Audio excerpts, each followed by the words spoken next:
ఇంట్లో మిగిలిపోయిన రైస్ ఉందా? అయితే దాన్ని వేస్ట్ చేయకుండా ఇలా టేస్టీ రైస్ అట్లు తయారు చేయండి.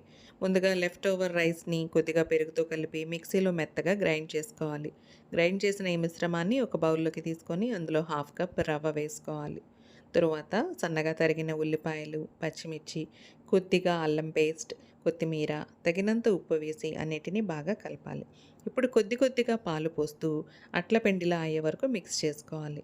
ఇలా బ్యాటర్ రెడీ అయ్యాక స్టవ్ మీద పాన్ పెట్టి కొద్దిగా నూనె వేసి వేడి చేసుకోవాలి. నూనె వేడెక్కిన తర్వాత బ్యాటర్‌ని అట్టులా వేసి పైన కొద్దిగా జీలకర్ర చల్లాలి. ఇది రైస్ అట్టు కాబట్టి సాధారణ దోసలా ఉండదు. చాలా సాఫ్ట్‌గా, సెన్సిటివ్‌గా ఉంటుంది. అందుకే తిప్పేటప్పుడు లేదా పాన్ నుండి తీసేటప్పుడు చాలా నెమ్మదిగా, జాగ్రత్తగా హ్యాండిల్ చేయాలి. తొందరపడితే విరిగిపోయే అవకాశం ఉంటుంది. ఒకవైపు బంగారు రంగు వచ్చాక జాగ్రత్తగా తిప్పి మరోవైపు కూడా బాగా కాల్చుకోండి.